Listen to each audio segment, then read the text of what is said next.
Ducks से कुछ सीखें। बात चल रही थी डक्स की पिछले चैप्टर में। तो अगर दो डक्स यानी बतख आपस में लड़ती हैं तो उनमें एक खासियत होती है कि उनकी जो फाइट है ना वो लंबी नहीं चलती, वो जल्दी ही अपनी फाइट से अलग हो जाती हैं। दोनों ऑपोजिट डायरेक्शंस में चल देती हैं, या अगर पानी में हैं तो तैरने लगती हैं। दोनों अपने पंख कई बार जोर जोर से फड़फड़ाती हैं, मानो उन्होंने अपने गुस्से को पूरी तरह से झाड़ दिया हो। अपनी फाइट के दौरान आई हुई एक्स्ट्रा एनर्जी को वो बाहर निकाल देती हैं। कई बार तो वो पंख फड़फड़ाने के बाद बहुत ही शांत दिखती हैं। वो वैसे ही तैरने लगती हैं जैसे वो नॉर्मल लाइफ में तैरती हैं, या जो बतखों का नेचर होता है उसी तरह से बिहेव करने लगती हैं।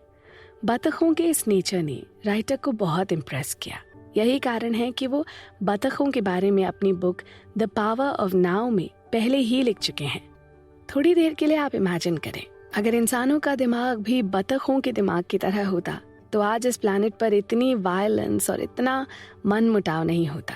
आज सबसे ज्यादा लोग अपने ईगो से परेशान होते हैं, क्योंकि ज्यादातर इंसान छोटी सी लड़ाई को भी बहुत दिनों तक अपने दिमाग में लिए ढोते रहते हैं, गुस्सा पाले बैठे रहते हैं।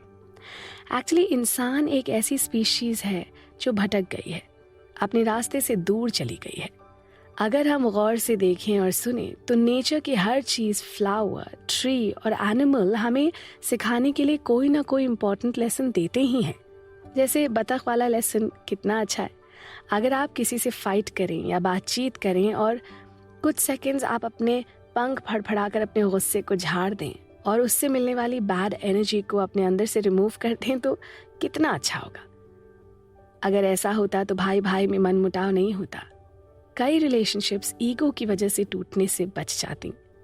एखार आगे अक्यूमुलेटेड सफरिंग यानी संग्रहित दुख के बारे में लिखते हैं।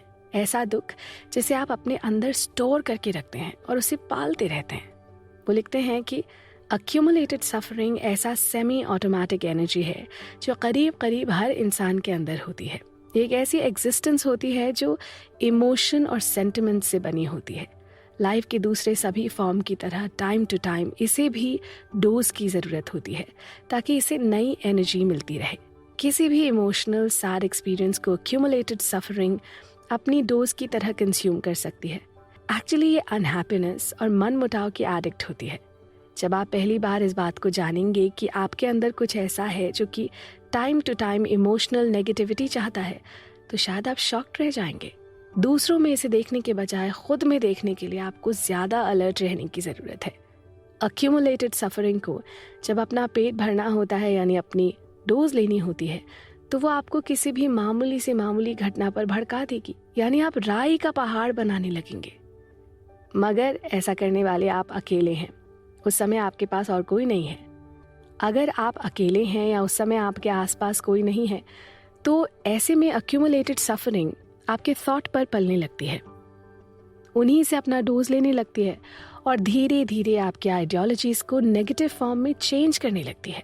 फिर थॉट को क्रिएट करने वाला इमोशन का नॉर्मल पैटर्न ऑपोजिट डायरेक्शन में काम करने लगता है। अक्यूमुलेटेड सफरिंग से आने वाले इमोशंस आपकी थिंकिंग पर तुरंत हावी हो जाते हैं और आपकी थिंकिंग नेगेटिव हो जाती है।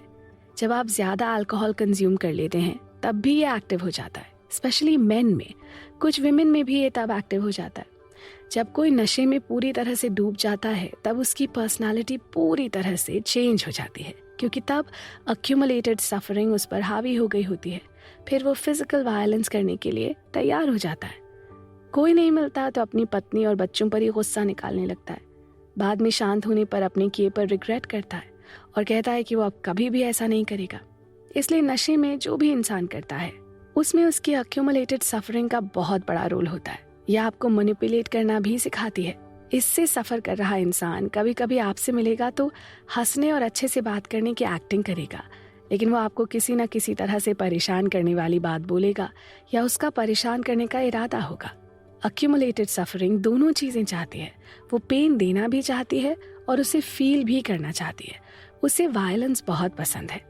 अक्यूमुलेटेड सफरिंग से निकलने का सबसे शानदार तरीका है कि आप प्रेजेंट में जीने लगें। अपने अंदर मौजूद अक्यूमुलेटेड सफरिंग को पहचानें और उसके साथ अपने कनेक्शन को तोड़ दें। इससे निकलने के लिए कभी कभी काउंसलिंग भी बहुत ही बेनिफिशियल होती है। चलिए अब इसके साथ ही बढ़ते हैं अपने अगले चैप्टर पर, जिसमें हम अक्यूमुलेटेड सफरिंग को एंटरटेन करने के लिए एंटरटेनमेंट इंडस्ट्री और मीडिया के रोल को जानेंगे। आप बने रहें हमारे साथ।